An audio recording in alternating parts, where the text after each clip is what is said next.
naman po ang maging blessing po sa atin ito pong umagang ito.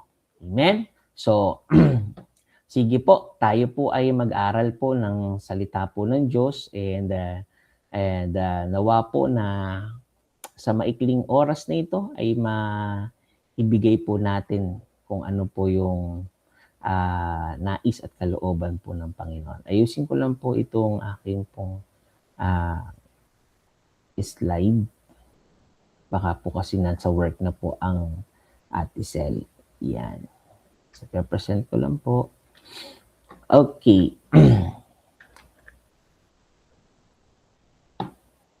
Okay.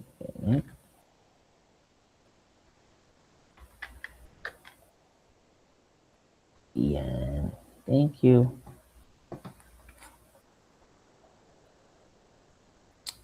Okay. Go. Kita na po ninyo? Yan. So, present na natin. So, good morning po muli sa ating lahat. And sa panahon pong ito, syempre, hindi naman po lingid sa ating lahat ng mga nangyayari sa mundo. No? Sa panahon na ito, hindi natin alam kung hanggang saan tayo susubukin o tatagal sa ating mga sitwasyon. Dahil alam po natin na lahat po tayo ay napapansin na kahit ang mga marurunong na mga tao, hindi makapagbigay ng pinaka-eksaktong solusyon, no? Sa paraan papaano makakaiwas po sa problema sa mundong ito. Sabi ng ilan, mag-asawa ka na lang para mawalan ka ng problema. Naririnig natin, nabigo, lalong nagka-problema nung nag-asawa eh. Sabi ng ilan, pag nagkaroon ka lang ng maraming pera, wala ka ng problema. Ay, napakarami po nating nakikitang mga tao, bilyon-bilyon ng pera, mas maraming problema. Di ba? Alam natin lahat, may problema pa din sila. Sabi ng ilan, mas okay na daw yung simpleng buhay. Kumakain 3 beses sa isang araw. Pero ganun pa din. No, may dumadating pa din talagang problema. So, nothing is perfect, but everything change. No? Sa mundong ito, maraming nanlalaban sa salita ng Diyos. Maraming nagtatago, maraming tumatakas, maraming nangbabash ngayon sa Word of God. No, marami tayong nakikita sa paligid po natin na hindi maganda at hindi tama.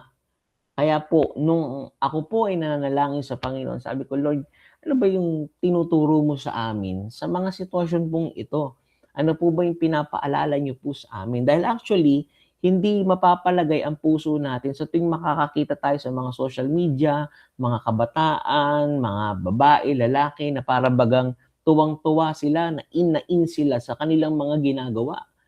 Unaware sa mga pinapanood nila at isa pa doon, napakaraming tao na sumusubaybay sa Facebook, sa iba't ibang social media platform para makita po yung kanilang ginawa o ginagawa. So ito po yung nakakabigla eh. Ang iba sa mga ito, mga naglilingkod sa Lord. Mga taong nagsasalita na sila yung mga Kristiyano na, mga nakakilala sa Diyos. Pero kapag nababasa mo yung mga comments nila, mga salitaan, mga ina-upload sa mga social media, hindi umaayon yung pagkakakilala nila sa kanilang sarili. So, bakit po nagkakaroon? Bakit ko po sinasabi ito?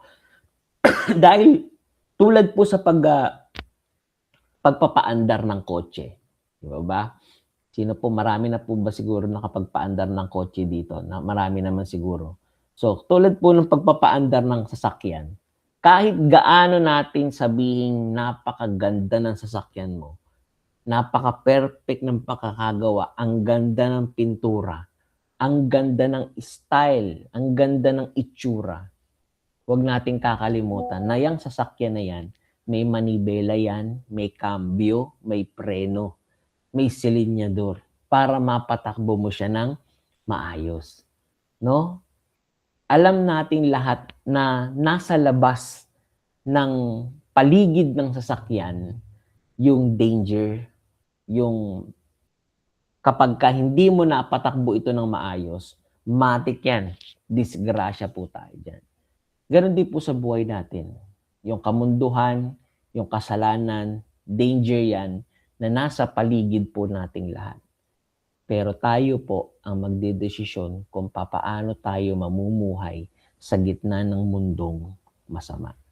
Kaya po yung message natin this morning, we will talk about godly life in ungodly world. So, sabi po yan ng Ephesians chapter 5 verse 15 to 17. Ang sabi po niyan, be careful on how you live. Not as unwise, but as wise. Making the most of every opportunity because the days are evil. Therefore, do not be foolish, but understand what the Lord will is.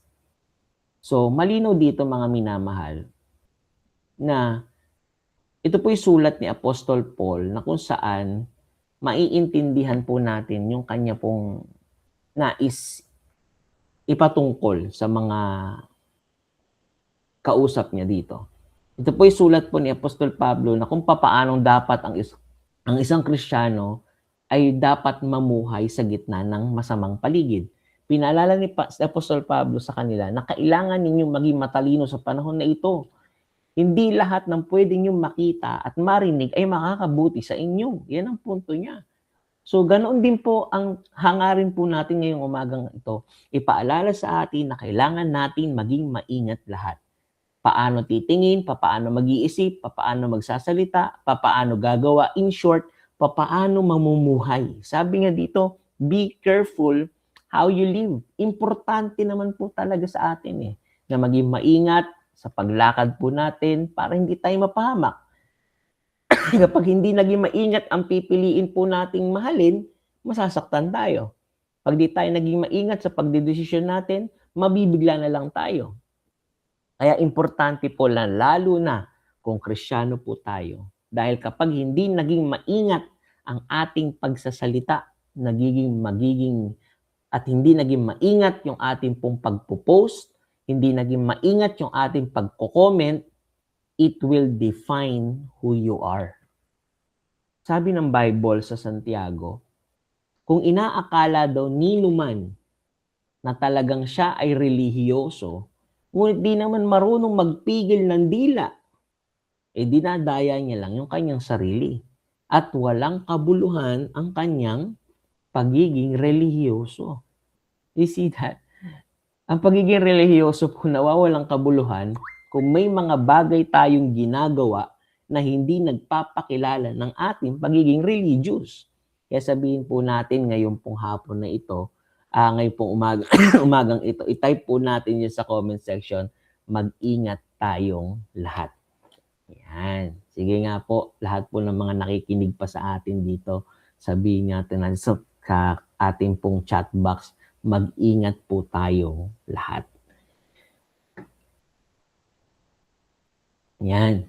So, godly life in ungodly world. Malalim pong naging rema sa akin po nito. Hindi lang po dahil pastor ako, hindi lang po dahil meron akong asawa, hindi lang po dahil ako'y nagtuturo, kundi dahil sa bawat lakad ko, sa bawat galaw ko, naniniwala kasi akong tangay-tangay ko ang pangalan ng Panginoon. And ganon din po sa ating lahat na nakikinig ngayon. Sa bawat lakad natin, galaw natin, salita natin, lagi po nating iisipin, dala-dala po natin ang salita ng Diyos, ang pangalan ng Diyos. Kaya, how should I be godly? Kung ang mundo po na kung saan nandoon ako ay nabubuhay ay pasama naman ng pasama. Papaano tayo mabubuhay sa mundong pasama ng pasama? Number 1, ito po ang tinuro po sa atin. Mabilis lang po ito. Maging maingat sa pamumuhay at gamitin ng tama ang pag-iisip. Agree? Yan po ang sinabi kanina ng salita ng Diyos. Sabi niya, be careful then how you live, not as unwise, but as wise. Amen? So, may nabasa akong isang meme. Medyo nakakatawa pero may laman. Sabi doon, nagkalat na daw po sa internet yung mga e-commerce platform. Nandiyan yung Lazada, Shopee, TikTok Shop, OLX, Shein, Shopify, 'di ba? May mga Facebook Marketplace pa nga. Tapos ang sabi nila, kung hindi mo daw gagamitin yung utak mo, ibenta mo na lang. Ibenta mo na lang daw. So, nakakatawa pero may katotohanan.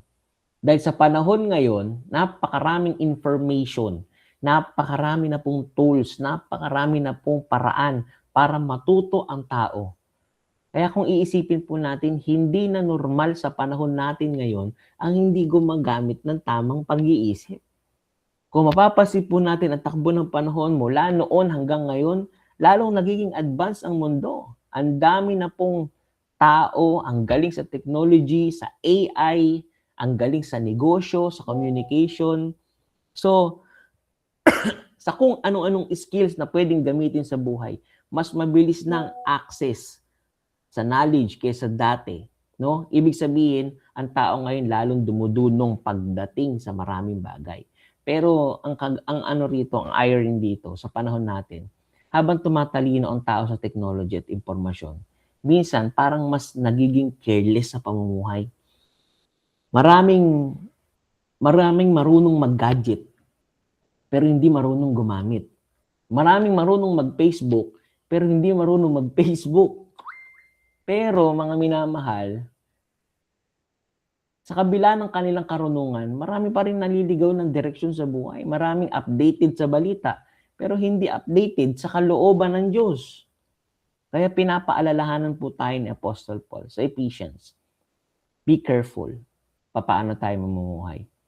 Not as unwise, but as wise. Dahil ang pagiging maingat sa pamumuhay, nagsisimula po sa tamang pag-iisip. May isang quotation na nagsabi, every battle in life starts in mind. Tama po? Dahil kung anong iniisip natin, yun madalas nating sasabihin. At kung madalas nating sasabihin, yun ang ating gagawin. At kung ano yung madalas nating ginagawang paulit-ulit, yun ang magiging habit natin. At kung anong habit natin, yun ang magiging direksyon ng buhay natin. Kaya hindi nakakagulat na kapag ang buhay ng isang tao nagiging magulo, kadalasan po nagsisimula yun sa maling pag-iisip, maling impormasyon na pinapasok sa isip, maling values na pinaniniwalaan ng puso. At unti-unti, lumalayo sa buhay, ang buhay sa Panginoon.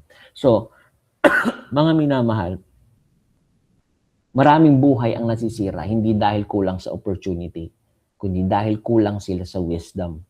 Marami pong napapahamak hindi dahil wala po silang alam, kundi dahil mali ang kanilang pinakinggan at mali ang kanilang pinaniwalaan. Kaya sabi po ng Bible, be wise. Maging matalino daw tayo sa ating pamumuhay. Isa sa pinakamahalagang paraan para maging wise ang isang tao, ang salita po talaga ng Diyos. Dahil ang salita po ng Diyos, hindi lang po yan nagbibigay ng information.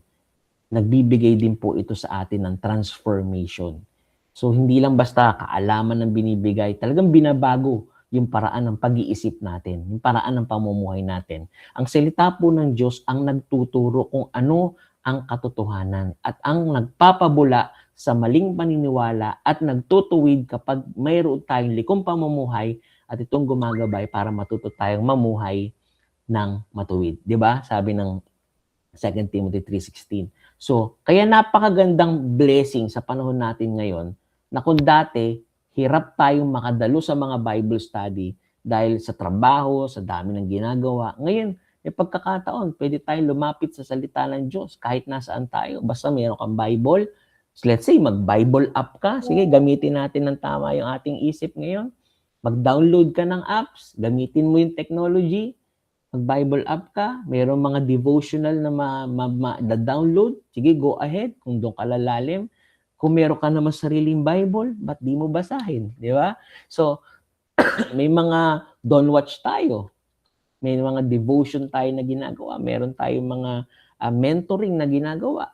So, kung hindi po makakadalo sa mga physical churches, may mga online services na pwede po nating mapanood o sabayan. Di po ba? Andyan po yung Laguna, Zamboanga, Novaliches, Balanga, lahat po yan nagsisipag online. Ay ko kung may online na rin po yata yung Dipolog, di ba? So, ibig sabihin, mas maraming pagkakataon na mapalapit tayo sa salita ng Diyos. Kaya kung may mga pagkakataon para marinig ang word ni Lord, pero hindi pa rin natin pinapansin, kailangan natin tanungin ang sarili natin kung ano ba problema. Dahil minsan, hindi yung kakulangan ng opportunity sa salita ng Diyos ang problem. Minsan, sa katamaran lang natin. Proverbs 23:19, binanggit po doon ng Bible. My child, listen and be wise. Keep your heart on the right course. Kapag hindi tayo namumuhay ng mayroong wisdom, unti-unti talaga tayo malilihis sa sa maling course ng buhay. Ganon din po. Kapag ho tayo nagkaroon ng karunungan, ng wisdom, unti-unti tayong madadala sa totoong tamang course ng buhay po natin. Parang isang biyahe po yan. May direksyon ang buhay na nilaan si Lord sa buhay natin.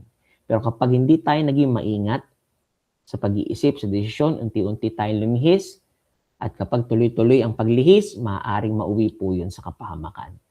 So mga minamahal, kung ganoon tayo kaingat, pagdating sa physical na kalusugan, mas lalo po dapat tayong maging maingat pagdating sa spiritual na buhay po natin. Dahil ang isip po ay pintuan ng puso at ang puso po ang direksyon ng buhay po natin. Kaya kung gusto nating mamuhay ng matuwid sa mundo ng kamunduhan, kailangan nating simulan sa tamang pag-iisip.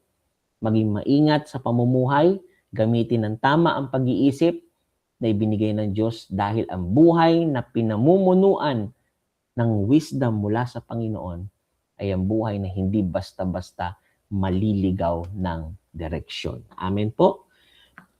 Pangalawa,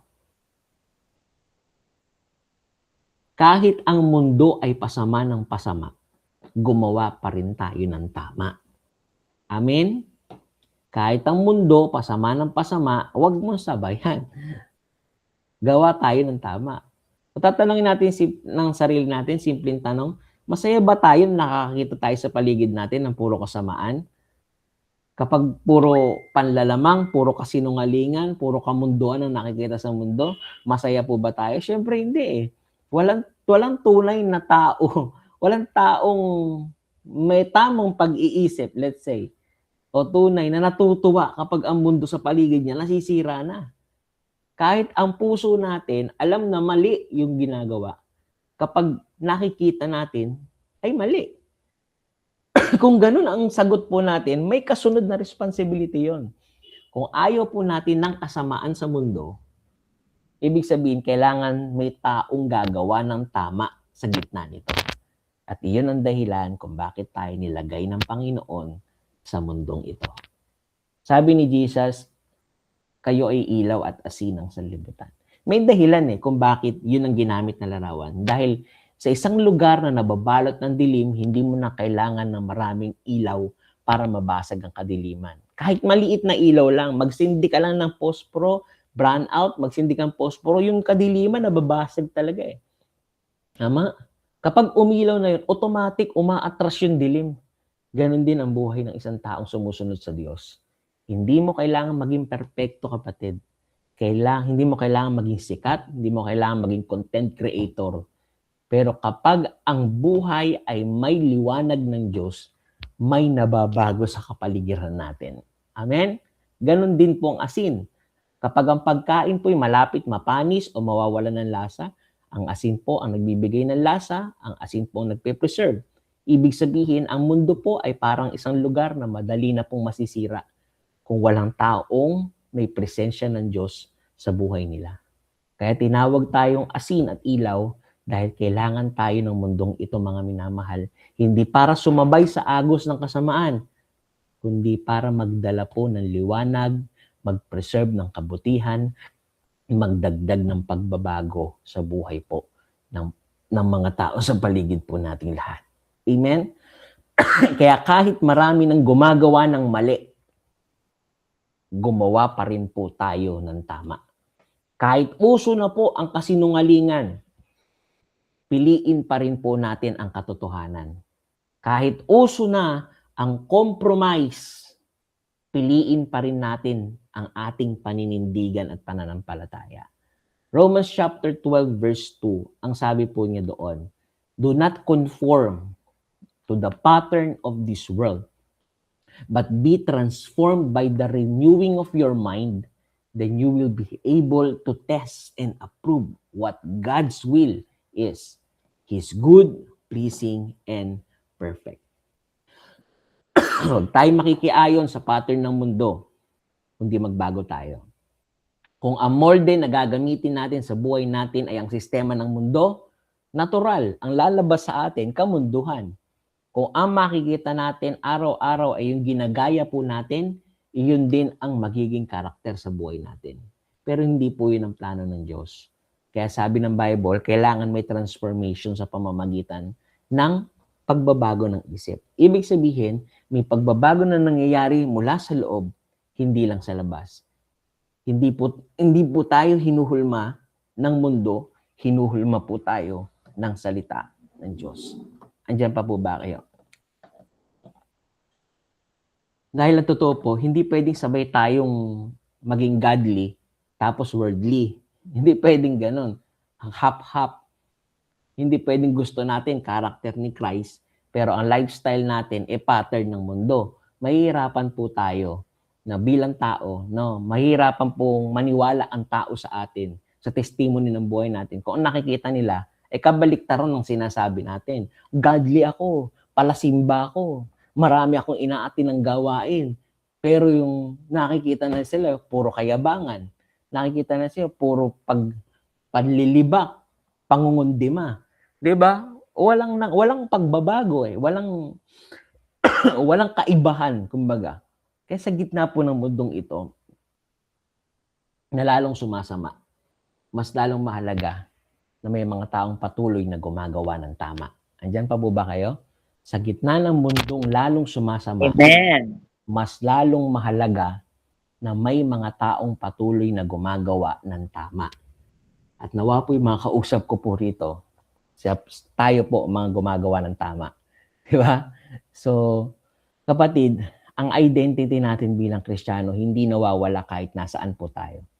Kahit doktor ka pa, guro, estudyante, kahit negosyante po kayo, komedyante, content creator, kahit simpleng miyembro ng pamilya ka, ang ginagawa natin, maaring iba-iba, pero ang identity natin, isa-isa pa rin. Tama? Iisa pa rin. Lahat po tayo, nakausap ko rito, Kristiyano po tayong lahat. Kaya bilang Kristiyano, hindi tayo pwedeng mamuhay ng paraang hindi Kristiyano. Kapag nagagalit tayo, kapag nahihirapan tayo, kapag sinusubok po tayo, kailangan nating maalala kung sino tayo. Dahil kung ano ang inaalaw natin sa buhay po natin, yun ang magpapakilala kung sino tayo. Kung hahayaan po natin ang mundo ang humubog sa atin, mundo ang makikita sa buhay natin. Pero kung hahayaan po natin ang Diyos ang humubog sa atin, si Kristo ang makikita sa atin. Amen? Kaya kahit masama ang mundo, hindi tayo makikisabay. Gagawa po tayo ng tama dahil yun ang identity natin bilang Kristiyano. Kung sinasabi natin na worshiper tayo ng Diyos, dapat makita yun sa buhay natin. Hindi dahil kailangan nating ipakita, kundi dahil yun ay natural na bunga na kung sino po tayo sa harapan ng Panginoon. Kaya kapag malinaw po sa atin kung sino tayo at kung sino ang lumikha sa atin, hindi tayo basta-basta mapapatangay sa takbo ng mundong ito. Sa halip, tayo po ay gagamitin ng Diyos para magdala ng impluwensya sa mundo. Hindi po tayo ang maiimpluwensyahan ng mundo. Tayo ang mag-iimpluwensya sa mundo para kay Kristo. Kaya sa mga kapatid po natin, kung ang iba po'y gumagawa ng masama, tayo naman po ang gagawa ng tama. Dahil sabi ng salita ng Diyos, make the most of every opportunity by doing good. Tama? Sa panahon ngayon, napakaraming opportunity para gawin po ang tama. May opportunity tayo magbahagi ng gospel dahil sa technology. Pwede tayo mag-live, pwede tayo mag-share ng salita ng Diyos, mag-post, pwede tayo mag-encourage sa ibang tao kahit online. May opportunity para palakasin po ang bawat isa po sa atin. no? May opportunity tayo para palakasin ang pamilya natin.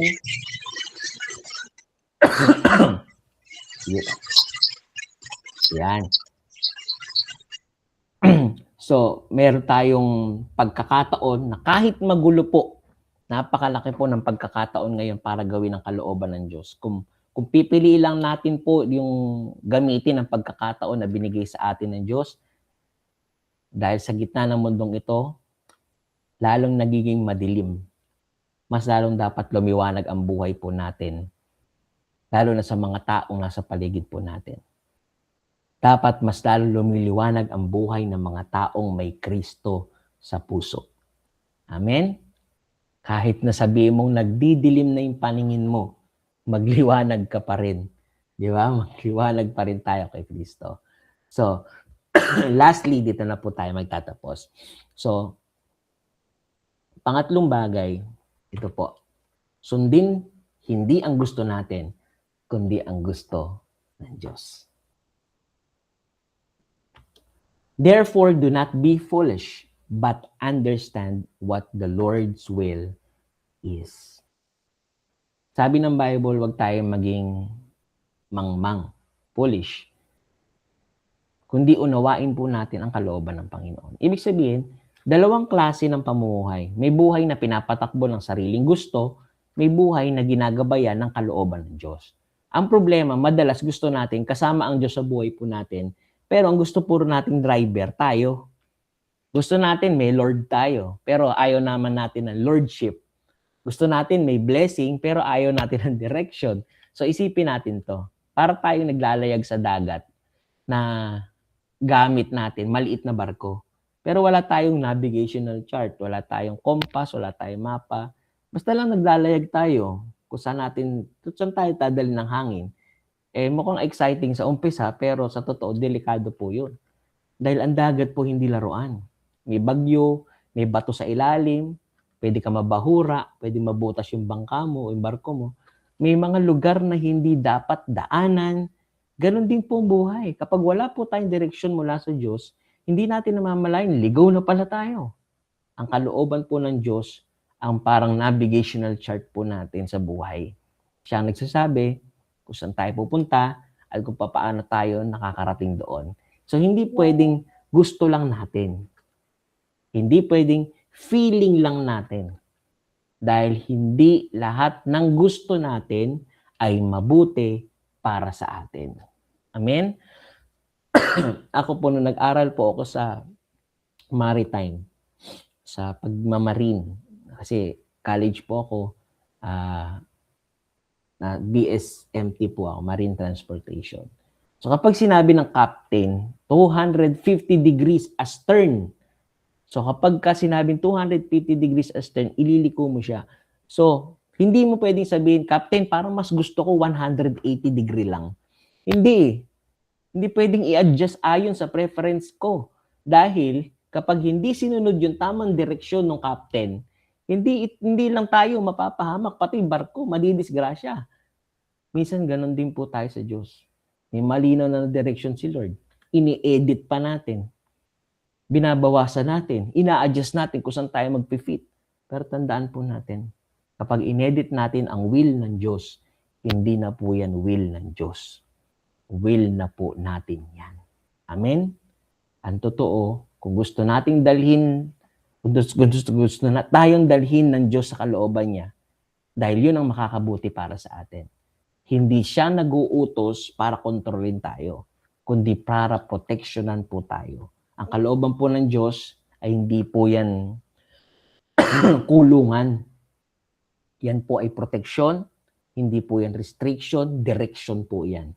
Halimbawa, ng mga panahon ng, naalala niyo po yung pandemic, mga panahon na yan, sinasabi ng authority, manatili muna kayo sa bahay para sa kaligtasan. Pero minsan, isasabi sa atin, gusto namin lumabas. Anong gagawin namin dito sa bahay? Di lumabas. Ano nagdala? Nagdala siya ng sakit sa tahanan nila. Di ba? Kapag sinunod po natin sarili nating gusto, nagkaroon ng consequence, minsan naghahanap tayo ng sisisihin Pero totoo, maraming problema sa buhay po natin, hindi dahil pinabayaan tayo ng Diyos, kundi dahil hindi natin sinunod ang direksyon ng Diyos. Kung gusto natin mabuhay ng godly life sa ungodly world, kailangan may isang malinaw na desisyon sa puso po natin. Magpasakop tayo sa Lordship ng Panginoon. Dahil ang tunay po na Kristiyano, hindi lang naniniwala kay Jesus, kundi nagpapasakop kay Jesus. Amen? So hindi lang ang tingin niya kay Jesus ay Savior na nagligtas, kundi ang tingin niya kay Jesus, Lord na dapat sundin. So sa bawat pagkakataon na nagpapasakop po tayo sa kalooban ng Diyos, gino-glorify natin ang Panginoon. Yun ang totoong worship. So hindi lang siya kantahan, hindi lang siya sa church, kundi sa obedience ng buhay natin dahil ang pagsunod sa Diyos kahit mahirap, hindi lang sa church. No? Kahit mahirap, iyon ang pinakamalakas na testimony ng isang Kristiyano. At kung magpapasakop po tayo sa kalooban ng Diyos, mga kapatid, nagpapakaita ito ng godly life. Kabaligtaran po ito sa isang buhay na hindi sumusunod sa kalooban ng Diyos. Mabigat man pakinggan, pero ang buhay na parang sariling gusto lang ang sinusunod, nagiging worldly talaga. Dahil ang mundo, ganitong sistema, gawin mo kung anong gusto mo. Alam niyo po ba na may nabasa ako? Interesting to eh. Minsan daw may mga Kristiyano, hindi namamalayan, napapasunod na ni Satanas. Paano?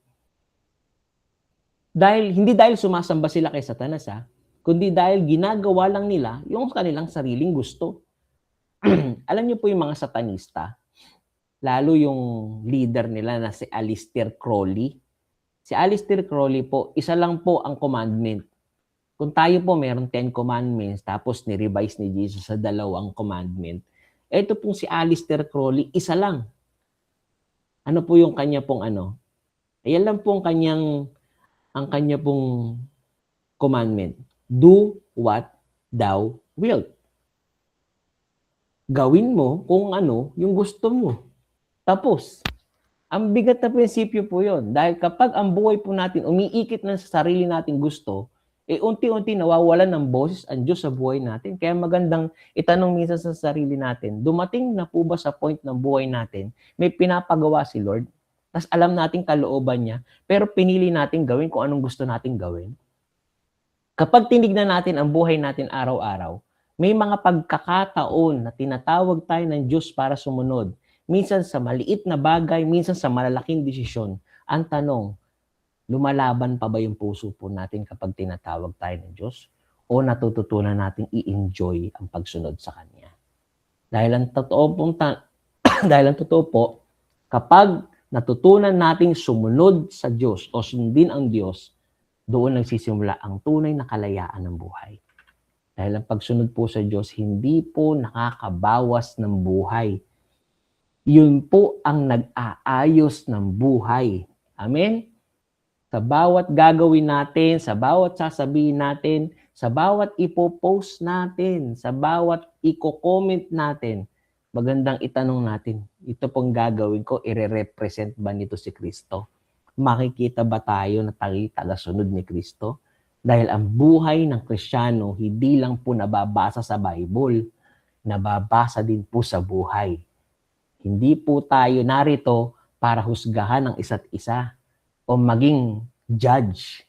Lahat tayo may failures. Lahat tayo may pagkakataon na hindi sumusunod sa Diyos. Pero salamat sa Diyos dahil may grace. Kung nakikinig tayo ngayon, hindi ito aksidente. Ibig sabihin, binibigyan pa niya tayo ng Diyos ng pagkakataon na iayos ang sarili natin. Kung medyo na tinamaan tayo ng mensahe, baka yun ang calling ni Lord na, teka, ayan, ayusin mo yan. Pag tinamaan ka niyan, yan ang aayusin. Di ba? Pero pag wala kang tinatamaan dyan, ibig sabihin, nasa tamang way ka ng pagsunod sa Panginoon. So, tignan natin ang mundo ngayon. Nagiging magulo, nagnanakawan, diba? Nagigera. Lalo nagiging malakas ang boses ng kasalanan. Kapag nagsalita tayo ng tama, minsan tayo pang nagiging masama sa paningin ng iba. Pero ganito talaga ang mundo. Kapag hindi tayo naging matalino sa paggamit ng pagkakataon at ng buhay na binigay ng Diyos, ang ending ng buhay natin magiging walang saysay. Amen? Kaya sabi nga dun sa dulo, Huwag kayo maglalasing sapagkat sisirain lamang ang inyong buhay.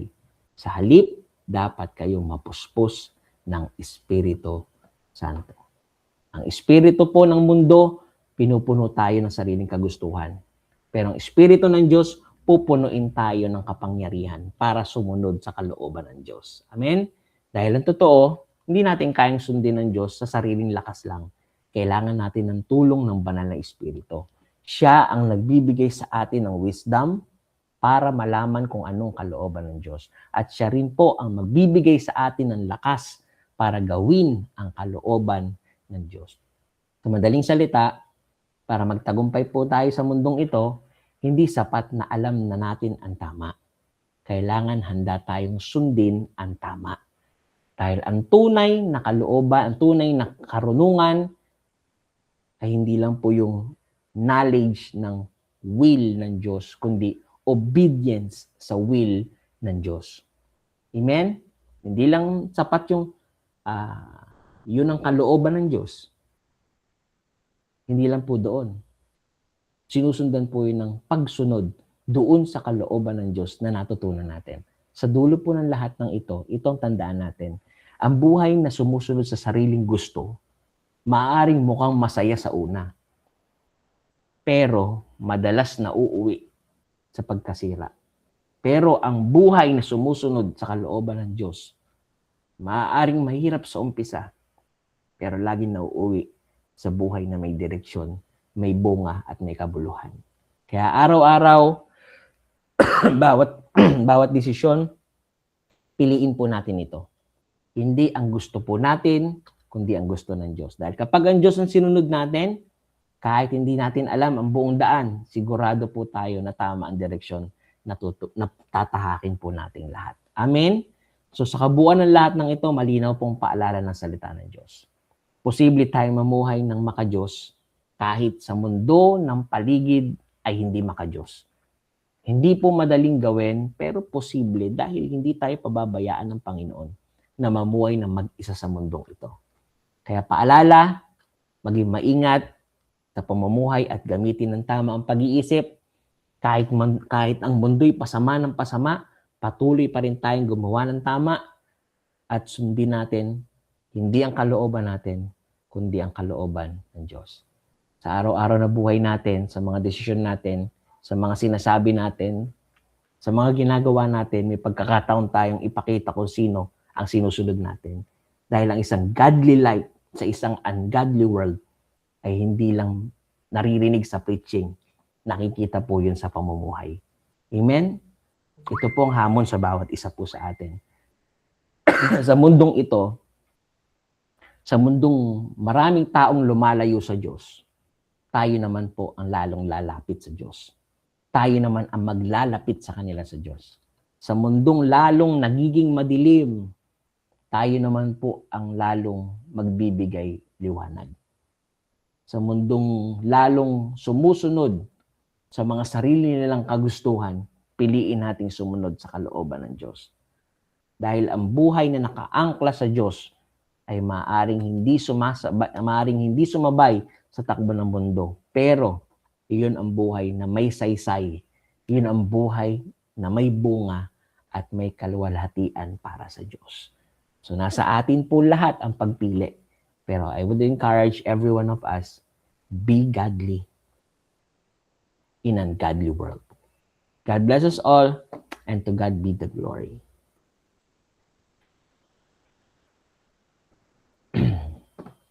Amen, amen, and amen. Okay. So, kung kayo po ay mayroong pong naintindihan sa lahat po ng ating pinag-usapan,